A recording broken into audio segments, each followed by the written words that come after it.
400 miles this training season, and in a few weeks I'll be running the full Tacoma Marathon. I do this because I'm inspired by my heroes, Mia, her twin brother Noah, and their parents, Lonnie and Casey. I'm a shy person by nature, so being up here in front of 130 of you is very unusual for me, but so was running long distances prior to last year. I'm not a runner by habit, so years of hiking and casual running kept me active, but nothing quite prepared me to begin training for a marathon. Full 26.2 miles. I'd never even considered doing it, not until my friend Mia relapsed with cancer on December 27, 2010, at the age of 4. So I'm here to tell you about Mia. I first came to know Mia through her mom Lonnie, who I began working with when Mia and Noah were toddlers. As you can see from the pictures, she's a beautiful, vibrant little girl with a lovely smile. Our Mia has been battling leukemia for the majority of her life. She had been originally diagnosed at the tender age of 2 on March 13, 2009. Here's a journal entry written by Lonnie describing the initial diagnosis. Dr. Lindgren called me at 1:48 p.m. to request that Casey and I come back to his office immediately to review the results of Mia's complete blood count. White blood cells were high, platelets were low, and level of blasts, which indicate leukemia, were present. We were shocked, confused, upset, and completely ignorant to what that meant. The doctor's office contacted Seattle Children's Hospital for additional testing. They were expecting us, and we were on the road by 4 p.m., battling Friday traffic from Olympia to Seattle. We were assigned to Dr. Matthew Cutney, who informed us that Mia's diagnosis was high-risk acute lymphatic leukemia. The following day, Casey and I decided on standard treatment for Mia, and chemotherapy began. Very tough stuff. So when I found out, I was absolutely shocked by the news. My own daughter had recently turned 1, and I could not fathom what Lonnie, Casey, Mia, and Noah were going through. How can any of us imagine our lives suddenly changing and the fear that it would produce? Within several months of treatment, Mia had responded so well that she and her family were able to move out of the Ronald McDonald House in Seattle, where they were living, back to their home in Lacey. Lonnie and Casey returned to work, and life moved on. During that year, Casey joined the Rally Foundation as an athlete and ran a full marathon in June 2010. They began their own organization, Friends of Mia, not only to help pay for their own medical bills, but to support other families who were going through something similar. Mia continued chemo, and all signs were incredibly positive. In December of 2010, the twins turned 4. Not long after, I joined Lonnie and Casey and several friends to serve a meal at the Ronald McDonald House for the residents. For Lonnie and Casey, this was a chance to give back to the organization that had housed and fed them for many months. After we served dinner, we were given a tour. I recall the tour guide saying that how much they adore the residents, and yet how they never ever want to see any of them again, because seeing them again would signal bad news. It is so striking to me, as within 2 short weeks, their world was turned upside down once again, and they were back at the Ronald McDonald House. Mia had relapsed. It was terrible news. She had gone 21 months. The odds were in her favor. She was doing so well, and yet her remission was not to be. Here's an excerpt of what Lonnie wrote that day. We are emotionally and physically exhausted. After additional tests today, we now know that Mia's leukemia is present in her bone marrow, and now also present in her spinal fluid. With Mia's relapse happening so quickly, the doctors agree that her leukemia is aggressive, so we will take an aggressive route. Chemo will start, and since it's in her spinal fluid, her treatment will also require radiation. Noah will be here tomorrow, and we'll have blood drawn to see if he will be a match to donate his stem cells to Mia. Casey and I are completely crushed, and my heart breaks knowing that Mia will again endure, and that this time it will be harder. She is truly so brave and is an amazing girl. At that time, our Rally Northwest team was just getting organized for a 2011 season. I had originally joined with the intent of running half marathons.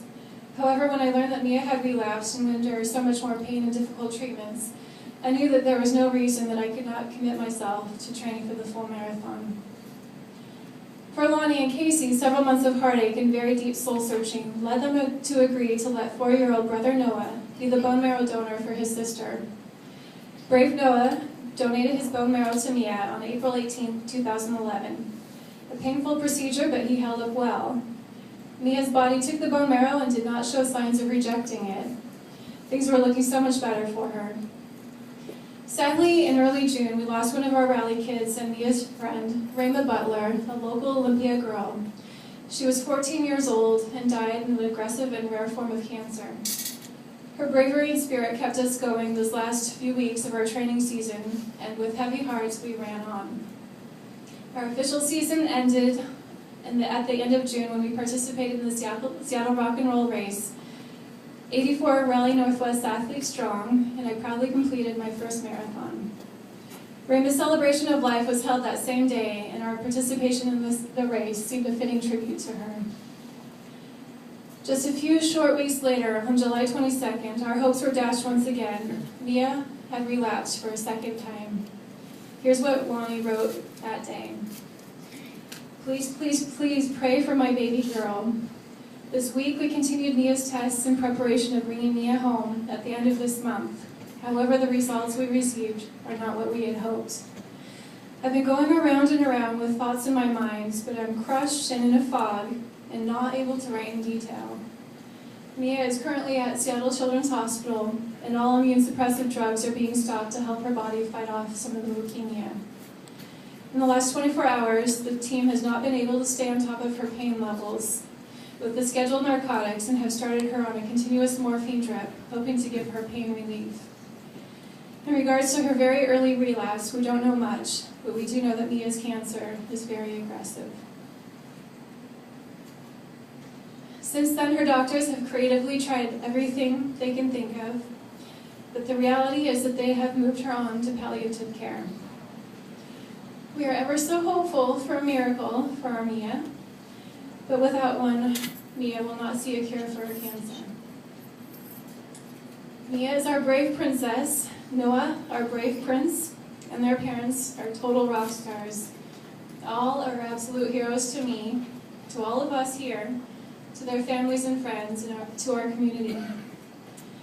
So we thank you for being here tonight, for showing your support for the Rally Foundation and their work to reduce the occurrences of childhood cancer, improve the treatments of it, and for supporting families such as Mia's.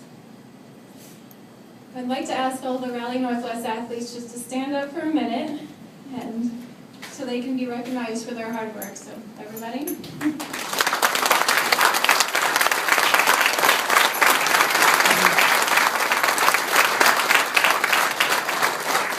These are the people that help me get up early on Saturday mornings because I would hate to not see their smiling faces getting started on long runs.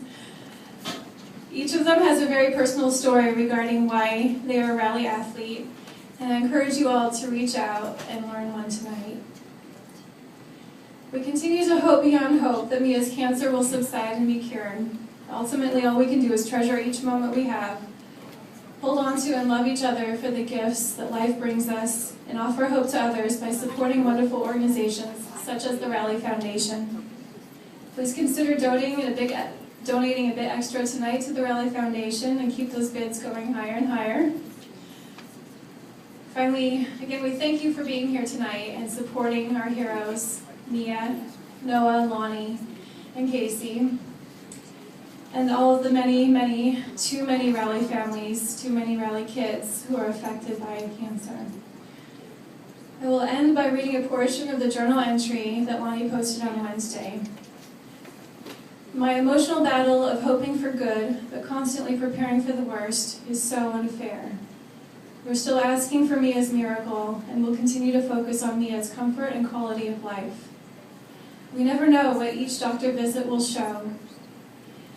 Every day is different, but truly spotlights Mia's strength. Her cancer is aggressive, but Mia fights and always surprises us and the doctors. Her little 5-year-old body and organs have been poisoned with chemo, radiation, and other meds for the last 3 years, but she continues to push through. Continue to believe, hope, and pray for Mia's miracle. Thank you.